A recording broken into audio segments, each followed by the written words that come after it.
Cântico ou Cantares de Salomão, capítulo 4, versículo 9 apenas. Hoje a gente vai dar mais um passo sobre esse tema que é tão importante, Salomão e Sulamita. Alguns detalhes aqui são muito importantes, irmãos, até que os irmãos localizem aí, lembrando que, mais uma vez, que a esposa de Salomão não se chama Sulamita. Esse nome é um apelido porque ela nasceu ali naquela região, né? E o versículo-chave de Cantares é o 8, versículo 13, quando o Senhor diz assim: já entrei nos meus jardins. A igreja, ela é uma figura linda de Cristo, nós somos o jardim de Deus. Jardim fechado és tu, querida minha, noiva minha, irmã minha. Aqui, versículo 9, diz assim a palavra do Senhor. Cântico 4:9. Aqui a voz do noivo, ou para os nossos dias, como a Bíblia ela é sempre atual, é a voz de Cristo comunicando a nós, a mim e a você. Ele diz assim: arrebataste-me o coração. Uma outra versão está elevaste-me o coração, a mesma coisa. Arrebataste-me o coração, minha irmã, noiva minha, arrebataste-me o coração com um só dos teus olhares, com uma só pérola do teu colar. Vamos ter uma palavra de oração. Nosso Pai, graças te damos mais uma vez por essa noite tão agradável. Obrigado, Pai, porque o Senhor tem nos dado a revelação maravilhosa de Cristo, como já foi lido aqui. As coisas encobertas pertencem ao Senhor, mas as reveladas a nós nos pertencem. E a nossa grande expectativa, Pai, é que Tu desvendas as Escrituras para nós, que Tu reveles para nós, Pai, e também desvenda os nossos olhos para que possamos contemplar as maravilhas da Tua Palavra. As maravilhas porque ela é a Tua Palavra e procede do Teu coração. E a Tua Palavra, Pai, uma vez nos regenerou, ela está nos vivificando a cada dia mais, está salvando a nossa alma, porque a Tua Palavra é penetrante, ela perscruta o mais íntimo do nosso ser, removendo todas as escórias, impurezas da nossa alma. O Senhor tem, Pai, nos conquistado, o Senhor tem verdadeiramente, ó Pai, operado a cruz em nós, mostrando o caminho adequado e certo. Por isso, Pai, muito obrigado, porque até aqui o Senhor tem falado e sabemos que o Teu desejo é se revelar a nós através da palavra, se manifestar a nós. Então, Pai, nós esperamos tudo isso de Ti, do Teu coração, da Tua mente, para que então na força e na dependência do Espírito possamos então proceder de igual modo. E em Cristo nós entregamos nas Tuas mãos todo este tempo que queremos passar aqui de reflexão na palavra, e em Cristo nós oramos. Amém. Irmãos, quão fundamental é este livro de Cântico que nós estamos analisando. Claro que nós vimos aqui nesses domingos, passamos juntos, que o tempo nosso é muito escasso, 1h e 10 passa voando, né? E eu creio que se nós tivéssemos tempo naquele ambiente em que estávamos aqui ministrando a palavra, o Senhor tinha muito a acrescentar ao nosso coração, muito mais a se dispensar a nós. Esse cântico é o dispensar do Senhor para a sua igreja. Então nós vemos aqui toda a realidade daquilo que Ele é, daquilo que Ele fez. Então agora, a partir do novo nascimento, nós vamos começar a descobrir o amor dEle de uma forma prática em nós. Ele praticando seu amor em nós, para que nós venhamos a praticar. Agora, quando o amor dEle é derramado em nossos corações, quando o amor dEle é desenvolvido, é dispensado a nós, nosso coração se enche de uma forma tal que, na realidade, a gente percebe aqui que o Senhor, Ele deseja que nós, a sua igreja, arrebata o coração dEle, eleva o coração dEle, conquista, porque essa palavra aqui, arrebataste-me o coração, ela tem um significado muito importante. Significa assim, é a mesma coisa dele está dizendo para nós: vocês, igreja, conquistaram o meu coração com apenas um olhar. Isso é maravilhoso, né? Ela significa que Deus está perfeitamente com o coração, claro, na pessoa do Filho, arrebatado para conosco. Conquistamos o coração dele, mas irmãos, tudo ele fez por nós, tudo ele conquistou, ele nos conquistou o nosso coração. Agora, uma coisa aqui que vale a pena nós analisarmos, olha, preste atenção, que o nosso Deus e Pai, o Filho também, o Espírito também, se a gente analisar em realidade espiritual, ele, o nosso Senhor, ele está satisfeito consigo mesmo. Porque para o Filho não falta absolutamente nada. Ele é o amado do Pai. O Filho, Jesus. O Pai o amou tanto que criou todas as coisas para o Filho. Agora, irmãos, por exemplo, Efésios capítulo 1, versículo 6, a palavra fala que Deus, o Pai, nos fez, eu e você, agradáveis a Ele no amado. Interessante que o Espírito coloca sempre essa expressão, que o Filho é sempre o amado do Pai. E nós vemos lá em João, o João, que é considerado o apóstolo do amor, ele fala também que o Filho corresponde ao amor que o Pai tem dado a ele, porque ele também é Deus. Stephen Covey fala que quando o Pai, imagina essa cena, irmãos, o Pai se autocontemplou, quando o Pai voltou-se para si, ele gerou a sua própria imagem, que é o Filho.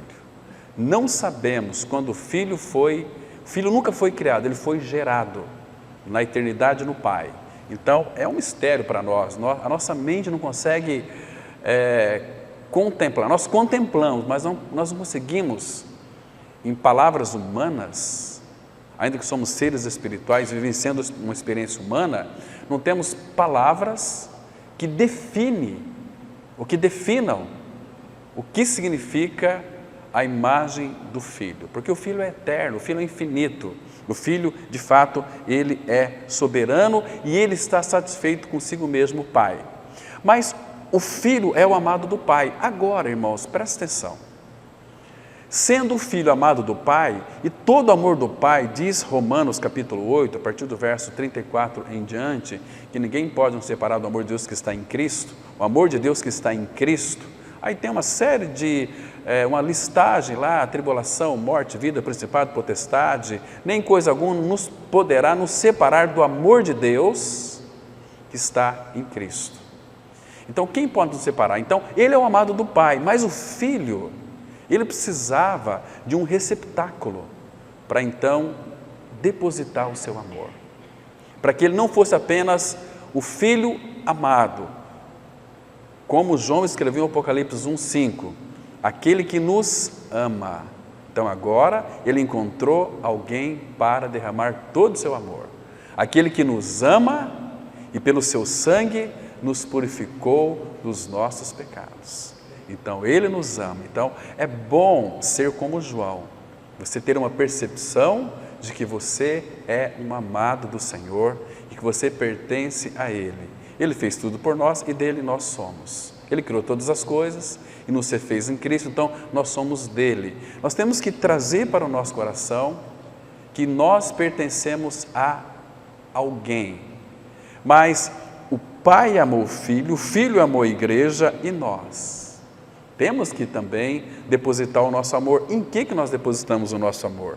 Então o apóstolo Paulo, o próprio Senhor Jesus Cristo, começa dizendo lá em João 13, 34 e 35, novo mandamento vos dou, que vos ameis uns aos outros, assim como eu vos amei. Nisto todos conhecerão que sois meus discípulos, se tiverdes amor uns pelos outros. Então, uma vez que o amor de Deus é derramado em nosso coração pelo Espírito, nós precisamos de alguém para amar. Então, tem teu irmão, sua irmã, para você amar, para você servir, para você estar com ele, passar tempo com ele. Agora, queridos, uma vez que o Pai, o Filho, eles são perfeitamente satisfeitos consigo mesmo, mas porque Ele é amor, Deus é amor, 1 João 4,8, mas porque Ele é amor, Ele não está contente em ser perfeito em si mesmo. Por isso que a igreja, ela é tão importante. O Filho chegou a dizer uma palavra, irmãos, que aquela palavra traz para o nosso coração, eu vou citar para vocês o texto, vai trazer para o nosso coração uma segurança tal, vai trazer uma alegria, se essa palavra for revelada no teu coração, que o Filho, lá em Efésios 1, 22, 23, ele vai dizer o seguinte, que a igreja, que é o seu corpo, a plenitude daquele que a tudo enche. Então, a igreja, nós somos a igreja de Cristo, nós somos a plenitude daquele que a tudo enche. Ou, em outras palavras, ele está dizendo, sem vocês eu não sou completo. Nós sabemos que ele é completo, sabemos que ele é Deus, Deus não precisa de nada nem de ninguém, mas ele condescendeu, dizendo o seguinte, a minha igreja, sem a minha noiva, eu não sou completo. Então a igreja é uma complementaridade de Cristo, como Adão era um ser só, até que aquela linda voz do Conselho Eterno da Trindade disseram, não é bom que o homem esteja só, far-lhe-ei uma auxiliadora, uma companheira, que lhe seja idônea, uma contraparte. Porque Adão, eu creio, que ele procurava nos animais, como disse o irmão, o irmão John MacArthur vai dizer, Stephen Cogg vai dizer, Watchman Nee vai dizer, que Adão procurava em todos os animais uma contraparte para ele. Talvez ele se aproximou muito daquele gerino, né? Daquele macacão lá, falou, puxa vida, parece muito comigo, mas não é ainda a minha contraparte. Então Deus fez cair profundo sono, olha ali o romance eterno, tipificando, porque Adão, Paulo vai dizer que ele é uma figura de Cristo, e é uma figura da igreja, então fez com que Adão caísse em profundo sono, e aqui nós temos uma lição, porque enquanto Deus trabalha, nós descansamos. Enquanto nós descansamos, Deus vai trabalhar. Isso é muito interessante. Então ele trabalhou na mulher, ele formou, ali no hebraico ele trabalhou em uma mulher, que era sua noiva. Depois trouxe para Adão, quando Adão a viu, o que ele disse? Esta afinal. Se é afinal, então subentende-se que ele procurava um lugar de repouso e de descanso, que era Eva. Esta afinal, ela tem a minha realidade interna, osso dos meus ossos, que fala de a realidade interna, que ninguém vê, ossos, e ela é a minha expressão, carne da minha carne. E com o passar dos tempos, nós vemos Jesus Cristo lá na cruz, quando ele morreu, o soldado furou ali do seu lado e saiu água e sangue, regeneração e purificação de pecados, para que ele pudesse então ter uma noiva livre e liberta, liberta da lei, liberta do pecado, liberta da morte. A igreja nasceu livre para amar o Senhor. Então hoje, irmãos, quando nós olhamos para Cristo, e a palavra nos exorta, Isaías 45, 22, olhai para mim, é o convite que ele faz, né? Em Hebreus 12, versículo 2, olhando firmemente para Jesus, autor e consumador da fé. Então, o Pai, o Filho, eles não estavam contentes com este amor que tinha em si mesmo. Por essa razão, Deus, o Filho, quis alguém em quem ele pudesse então extravasar, derramar, graças ao Senhor que não é a sua ira, mas derramar o amor que enchia todo o seu ser, da parte do Pai. Então ele derramou este amor na vida da igreja. Quando nós cremos no Senhor, se você ler Romanos capítulo 5, verso 5, você vai perceber que o amor de Deus, ele é derramado em nossos corações, derramado em nossos corações, derramado. Você me entendeu bem? Esse derramar do amor de Deus não é conta-gota, é um amor abundante, é um amor que é o amor de Deus, um amor que cai no nosso coração, que transborda o nosso coração. Por isso, irmãos, nós temos que buscar na palavra, buscar um relacionamento com Ele, uma intimidade com Ele, para que este amor seja evidenciado em nossas vidas. Porque este amor de Deus fará com que o mundo aí fora olhe para a vida da igreja e terão que confessar: esses aí são verdadeiros discípulos de Cristo, porque eles amam uns aos outros. Hoje conversava com uma pessoa pela manhã, ela me disse o seguinte: é incrível como que os evangélicos não fazem outra coisa a não ser brigar por doutrinas, brigar por religião, brigar por uma série de coisas. Meus queridos irmãos, por que isso acontece? Porque não conhece quem é o Senhor e não conhece quem é o amor do Senhor. Quem é Ele, esse amor que foi manifestado a nós. E aqui, irmãos, Cântico 4:9, arrebataste meu coração com um só dos teus olhares. Irmãos, aqui nesse texto, tudo que o noivo quer é que nós, a igreja, olhe para Ele. Agora veja aqui, olha a parte B do versículo 9. Como que nós vamos arrebatar o coração do nosso amado Senhor? Olhando para Ele, com um só dos teus olhares. Arrebataste meu coração com um só dos teus olhares. Mas vamos buscar um pouquinho mais de ajuda aqui agora. Aqui em Cântico, capítulo 5, olha o versículo 6. Vamos identificar de quem que é essa voz aqui. Essa voz aqui é a voz do noivo, a voz de Cristo. Agora, preste atenção, que ele diz assim: desvia de mim os olhos, porque eles me perturbam. Irmãos, se o nosso olhar arrebata o coração de Cristo, do nosso noivo, e o mesmo Senhor, através de Salomão, está dizendo para nós: desvia de mim os olhos, porque eles me perturbam. E agora? Parece que ficou algo um pouco confuso, né? É para a gente olhar para Cristo, e agora aqui ele manda: desvia de mim os olhos. Ele está dizendo para a noiva, porque ele fala aqui no versículo 4: formosa és, querida minha, como Tirza, aprazível como Jerusalém. Irmãos, como ele tem prazer em Jerusalém, que é a cidade santa, onde todos os remidos irão morar eternamente, né?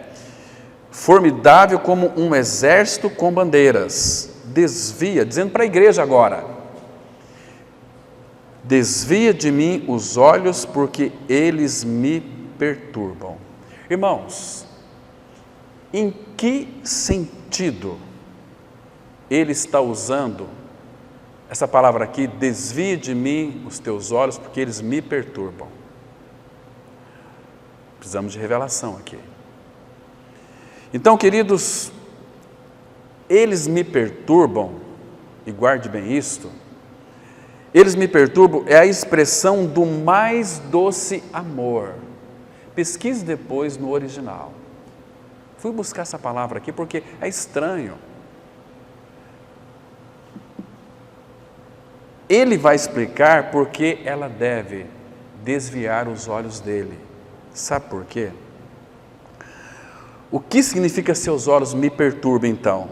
No original, o sentido é este aqui. Preste atenção. Desvia de mim os teus olhos, porque eles me perturbam. Ele está dizendo, em outras palavras: o teu olhar acende em mim algo que é à beira do insuportável. Para mim é insuportável o teu olhar, os teus olhos. Então desvia de mim os teus olhos. Também significa incitar cruelmente. Está acabando com o meu coração, está derretendo o coração. Quando a igreja de Cristo olha para o Senhor, buscando conhecê-lo, para amá-lo, é uma incitação cruel. Percebe? Porque o Senhor está muito ansioso em vir buscar a sua igreja, mas Ele ainda não veio porque a igreja não amadureceu ainda. A igreja não tem amado a Cristo como deveria, como Ele deveria ser amado, ser desejado, né, irmãos? Também significa que teus olhos me subjugam, os teus olhos me capturam, me importunam, me apressam. Como que 2 Pedro 3,12 fala que nós devemos fazer o que ali, irmãos? Nós devemos aguardar e apressar a volta dele. De que maneira? Olhando para ele, firmemente para ele, buscando a direção dele, buscando que ele revele mais de si. Então o nosso coração tem que ter um anelo, tem que ter um anseio, tem que ter uma devoção diária pelo Senhor. Temos que ser diligentes em ler as Escrituras, em conhecê-lo, procurar saber o que há no coração dele, para que então nós sejamos conquistados cada dia mais. Irmãos, como aquele irmão que certa vez ele orou da seguinte maneira. Talvez alguns já leu aqui, o John Owen, aquele livro O Deus Triuno, um livro grosso, muito bom. E esse irmão, ele orou ao Senhor dizendo o seguinte: olha, 3 coisas te peço, não mas negues antes que eu morra. A primeira coisa que ele pediu, vou citar as 3 aqui. A primeira coisa que ele pediu foi essa aqui: Senhor, que eu possa ver-te com mais clareza. É um dos pedidos dele. Ver-te com mais clareza. Às vezes a gente vê o Senhor de uma forma tão embaçada. Nós temos que pedir clareza para vê-lo claramente, visão espiritual. Só que quando nós pedimos visão espiritual, nós vamos ver o Senhor na palavra, na manifestação entre os irmãos, vamos ser tocados pelo Senhor, mas também quem ora por visão espiritual vai sofrer. Aquela palavra quando Paulo disse lá em 2 Coríntios capítulo 11, versículo 2, zelo por vós com zelo de Deus. Irmão, você não sabe o que isso significa. Paulo zelava pelos irmãos com o zelo de Deus, ou seja, Deus zelava pelos irmãos através de Paulo. Imagina como o apóstolo Paulo sofria, irmão. Como ele sofria pelos Gálatas, por aqueles que afastavam, quando ele deixou os irmãos numa determinada região, naquela viagem missionária, ele disse o seguinte: olha, sei que depois da minha partida, os lobos vorazes vai arrebatar o rebanho e muitos se levantarão no meio de vocês mesmos. Como ele sofria com isso, entende, irmãos? O próprio Senhor fala lá em Jeremias que quando nós não respondemos ao seu amor, quando nós não ouvimos a sua palavra, a palavra fala que ele chora em segredo, em silêncio. Então, quando, irmãos, nós amamos o Senhor, quando nós pregamos e alguém crer, é como se nós enxugássemos uma lágrima da face do nosso amado Senhor. Porque quando alguém desce para a sepultura e rejeita o amor dele, ele não pode fazer mais nada. Que a pessoa viveu uma vida inteira na face da terra e ela voluntariamente decidiu ir para o inferno, porque não acolheu o amor da verdade para serem salvos. Entende? Então, a segunda coisa que esse irmão pediu foi o seguinte: a primeira é ver-te com mais clareza, e a segunda é amar-te com mais ternura. Amar-te com mais ternura. Ver com clareza e amar-te com mais ternura. Ternura aqui é o sentido, amar-te com mais cuidado, ou seja, não ser descuidado em amar-te. Porque o que ele pede de nós, irmãos? Ele quer uma coisa assim, exclusividade. Somos propriedade exclusiva daquele que nos chamou das trevas para a sua maravilhosa luz. Então, exclusividade, o que significa exclusividade? Rei Salomão escreveu, inspirado pelo Espírito: filho meu, dai-me o teu coração. O teu coração tem que ser só meu, não pode ser de mais ninguém. Entende, irmãos? É exclusividade. Se nós ouvirmos a palavra dele, ouvirmos a voz dele, nós seremos um povo de propriedade exclusiva de Deus. Agora em Cristo nós já somos, mas o nosso coração não tem sido arrebatado pelo Senhor, tem sido arrebatado pelo mundo, pelas coisas do mundo, pelos encantos do mundo, pelas belezas do mundo.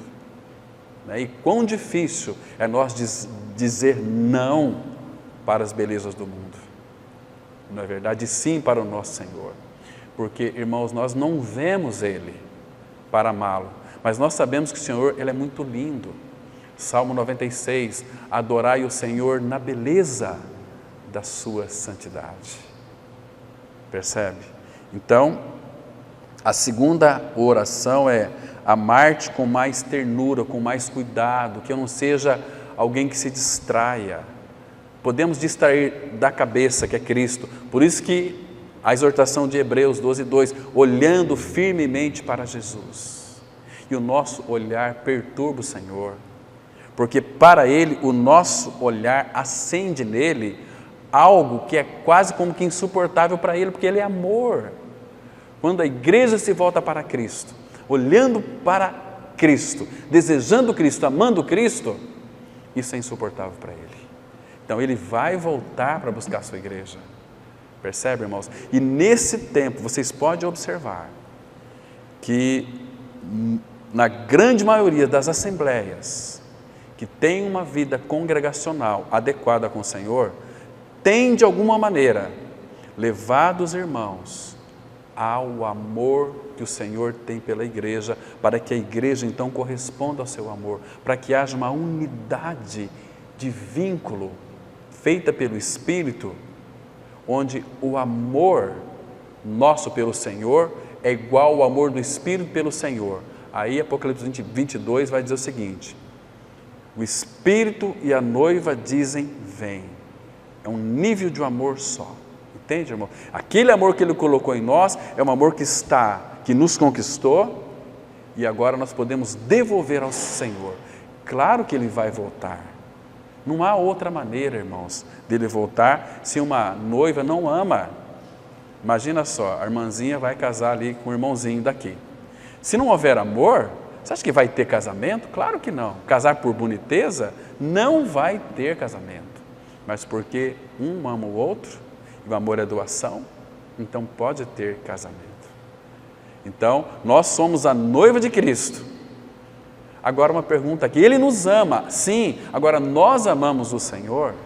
Se nós amamos o Senhor, a palavra fala assim, Paulo diz assim em 1 Coríntios 16, verso 22, se alguém não ama o Senhor, seja anátema. Então, se alguém ama o Senhor, Maranata, ora vem Senhor Jesus. A própria noiva vai dizer o seguinte, olha aqui, o capítulo 8, versículo 13 e 14. Esse versículo 13 é a chave do livro de Cântico. Aqui é a voz do esposo. Ó tu que habitas nos jardins, os companheiros estão atentos para ouvir a tua voz. Faz-me, pois, também ouvi-la. O Senhor deseja ouvir a nossa voz. E agora veja como que a noiva então responde ao amor do noivo. Vem depressa, amado meu. Isso aqui é o Maranata genuíno. Porque quando há uma correspondência de amor, há um Maranata genuíno, da parte do Senhor para conosco e da nossa parte para com Ele. Porque o dia que nós começarmos a encantar com o Senhor, irmãos, o que falta para Ele vir nos buscar? Nada mais. É que a igreja tem se distraído de Cristo, com muitas coisas, né, que o Senhor não está envolvido. Então, amar-te com mais ternura. A ternura aqui é o sentido de cuidado, um amor cuidadoso, né? E aqui, então, o terceiro pedido que ele lhe fez foi esse aqui, e seguir-te mais de perto. Aquela mesma ideia de que Enoque andou com Deus, e já não era porque o Senhor o tomou para si. Enoque andou com Deus 300 anos, morreu com 365 anos, e aqueles 65 anos não é contado, porque ele não conhecia o Senhor. Mas quando ele começou a andar com Deus, Deus começou a contar os dias.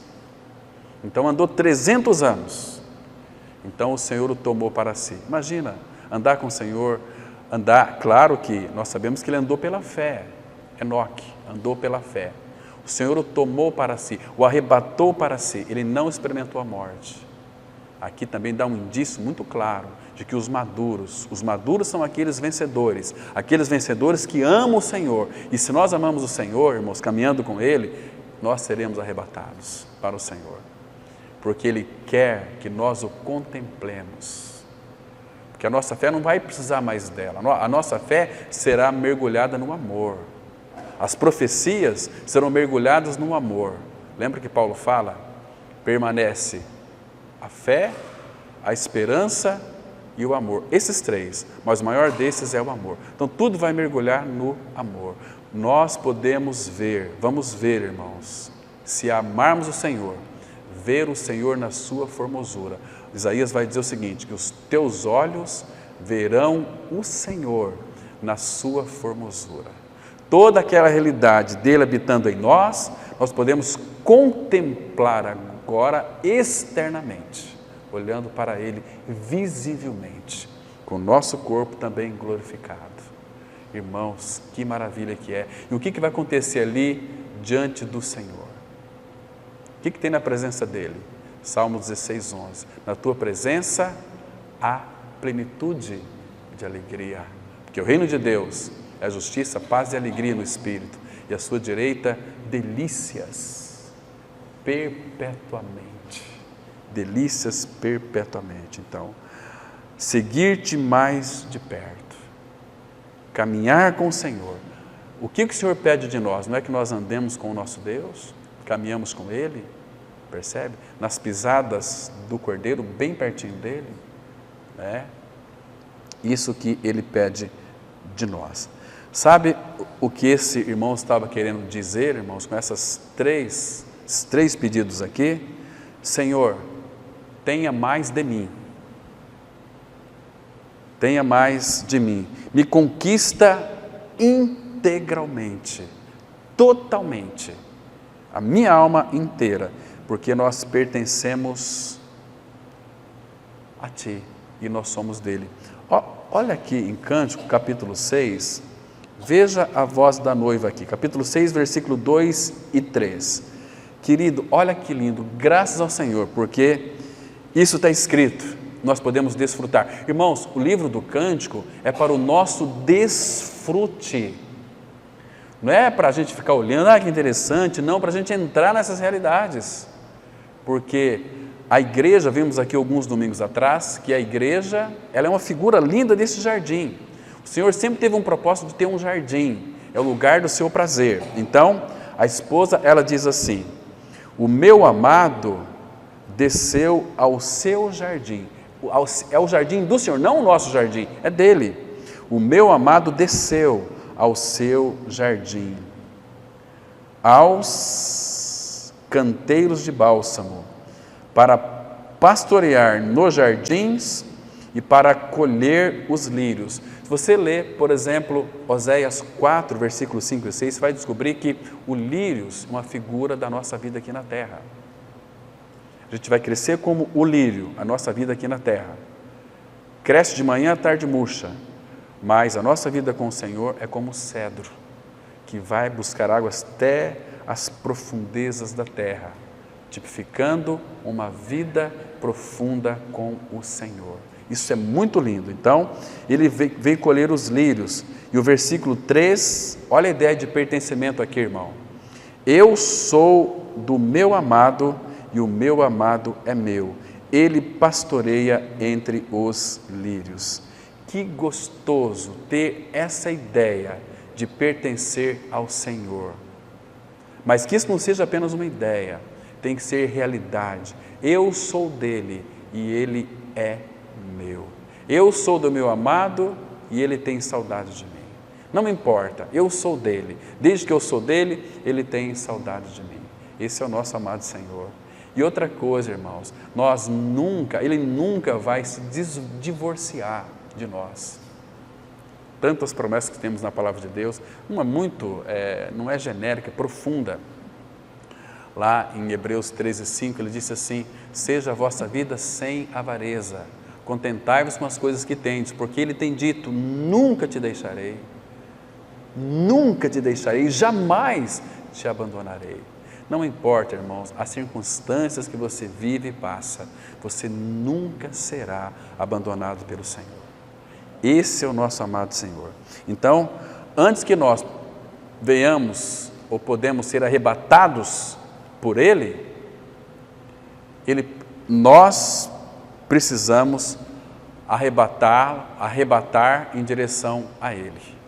Entende? Deixa eu explicar de novo. Antes que nós possamos ser arrebatados em direção a Ele, nós que precisamos arrebatá-lo em direção a nós. Isso é muito interessante. Deixa eu ter um salmo aqui, interessante, Salmo 27, versículo 4. Salmos 27, o verso 4. Olha que pedido este querido irmão Davi fez. Salmo 27, versículo 4. Ele disse assim, olha só: uma coisa peço ao Senhor e a buscarei. Irmãos, não adianta você pedir e não buscar. Tem que pedir e buscar e se apossar, né? Uma coisa peço ao Senhor e a buscarei. Então Davi ele pediu uma coisa, mas ele também foi buscar. Então é oração e muitas vezes tem que ter ação da parte do nosso coração. E o que ele pediu aqui? Qual que é essa coisa?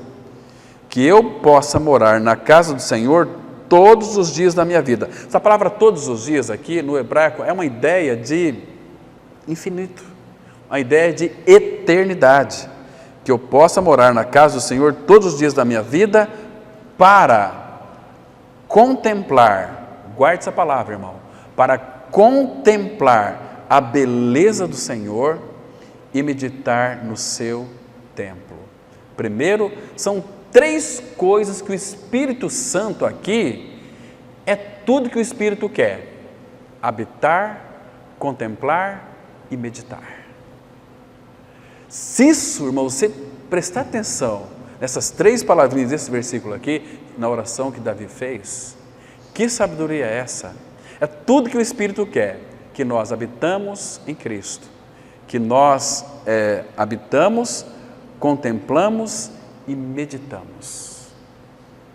Contemplai-o e sereis iluminados. Meditar. Irmãos, como você medita no Senhor? Abra aqui no Salmo 119, versículo 97. Vamos aqui verificar um princípio aqui. O versículo 97. Aí, o salmista ele diz assim, vamos ler com bastante atenção. Olha só. Então, aqui, irmãos, 2 expressões de admiração. Olha só. Quanto amo a tua lei. Quanto amo a tua lei. Ele está dizendo para o Pai assim: quanto amo a tua lei. É a minha meditação todo o dia. Aí vem alguém e fala assim: não, você tem que meditar na palavra todo dia. Não é isso que a palavra está dizendo aqui. O que está dizendo aqui? Porque olha só aqui, é a minha meditação todo o faz a diferença, todo o dia. Então hoje eu preciso meditar o dia todo. Mas de que maneira? A presença dele em mim, e nós temos que ter essa consciência de não mais eu, mas Cristo vive em mim. Então, a presença dele em mim, como que eu não vou meditar o dia inteiro, se Cristo é a minha vida? Ele está em mim, ele habita em mim, ele toca em mim. Entende, irmão? Ele faz com que o meu coração anele por ele. O Espírito Santo me lembra cada um de nós aqui, a não ser que nós sejamos distraídos de Cristo. Então, como que ele vai acrescentar se você está distraído? Como que ele vai acrescentar algo para você que seu ouvido está entupido com os entulhos do mundo? Né? Como Isaac fez depois, começou a desentupir os poços que os filisteus tinham entupido. Isaac começou a desentupir aqueles poços, né? E o mundo tem essa finalidade, de encher os nossos ouvidos de entulhos, vai enchendo. Quando a gente ouve a palavra, Não temos uma atenção voltada para o Senhor.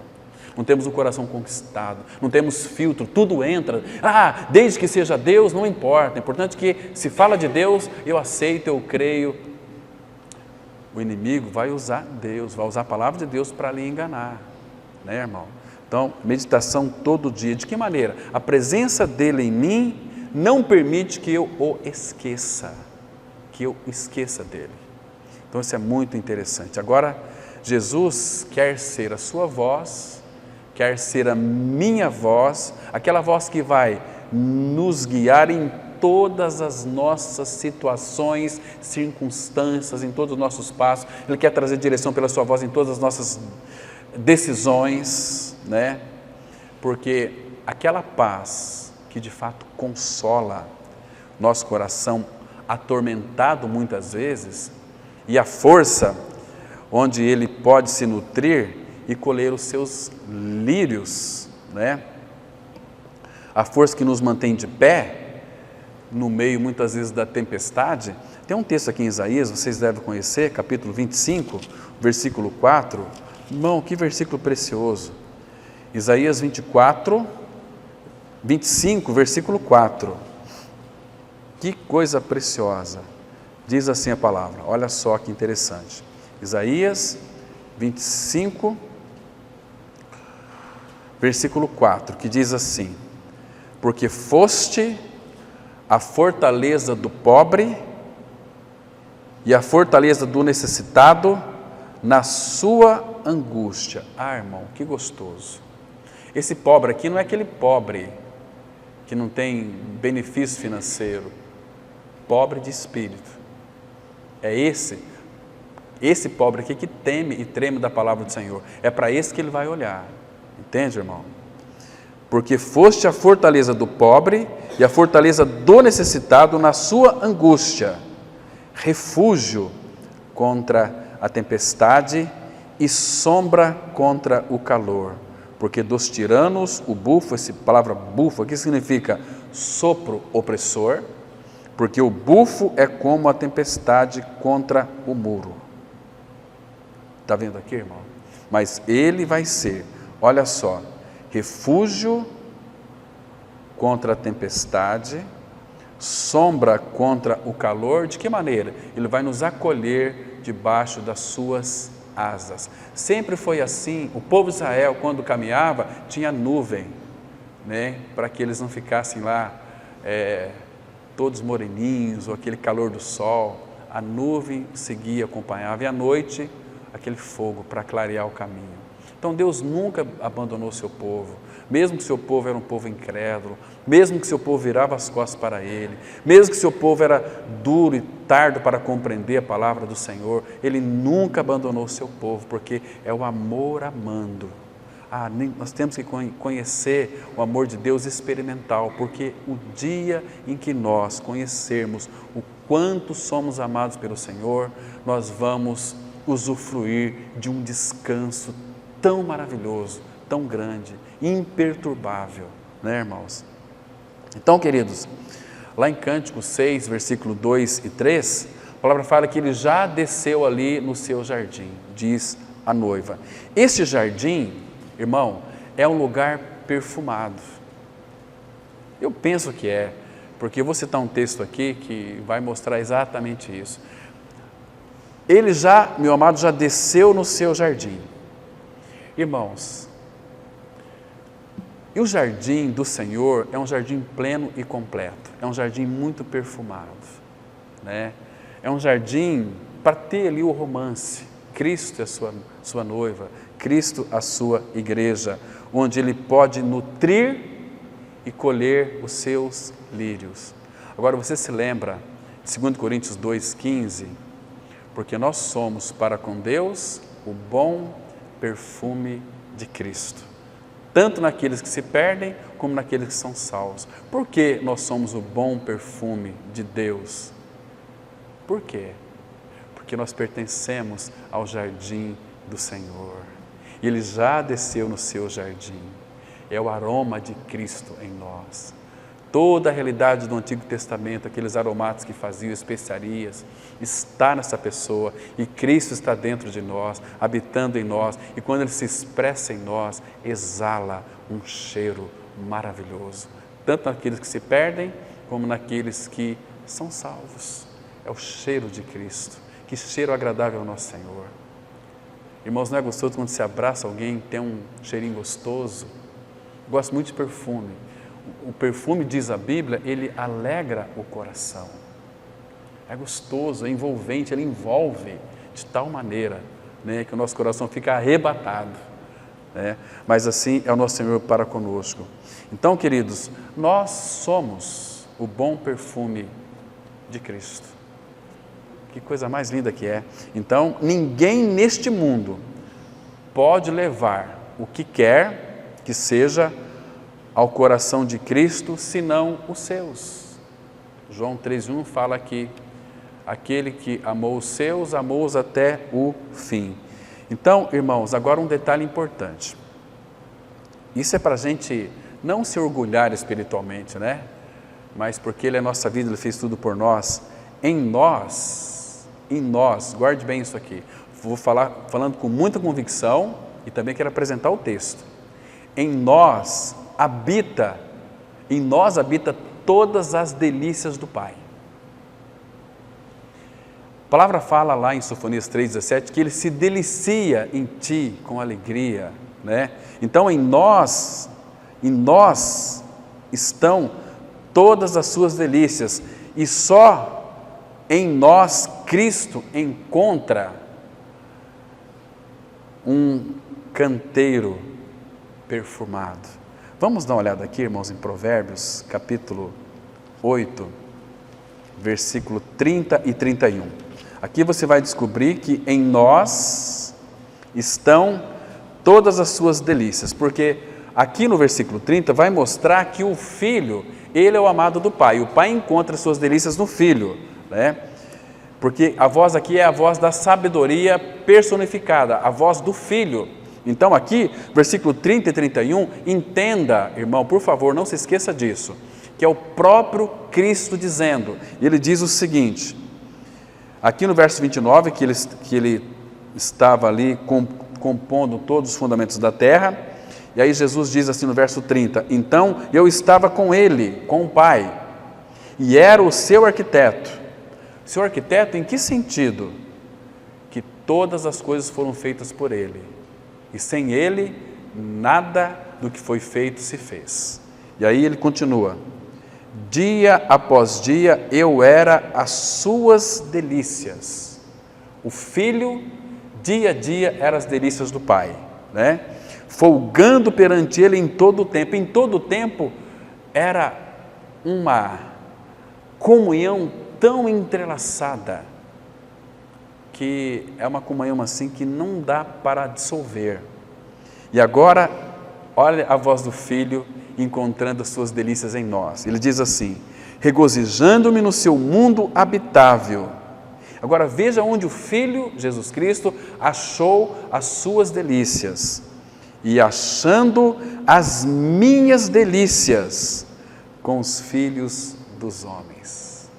Ou em outra palavra, o Filho olha para a igreja e fala, a igreja tem a minha realidade, ela tem algo de mim, ela é osso dos meus ossos e carne da minha carne, sem ela eu não sou completo. Então o Filho ama tanto a igreja, irmão, Ele ama tanto a igreja que se entregou por ela, para que a santificasse por meio da lavagem de água pela palavra, para apresentar a si mesmo igreja gloriosa, sem mácula, sem ruga, sem mancha, santa e sem defeito.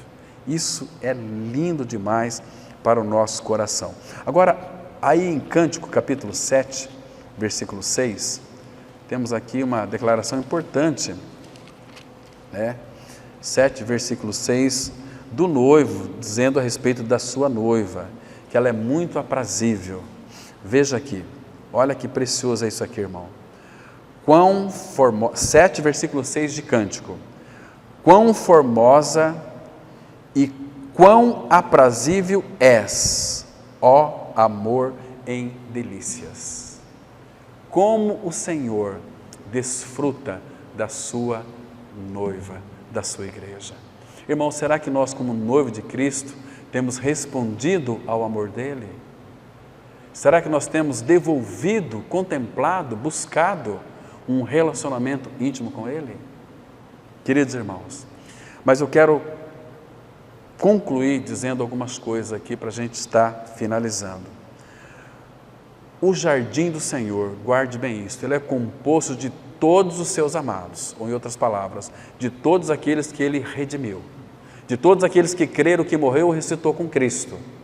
Esse é o jardim do Senhor, de todos os seus amados. E a alma em bom estado, ela sabe perfeitamente que ali ele pode ser encontrado no meio dos seus.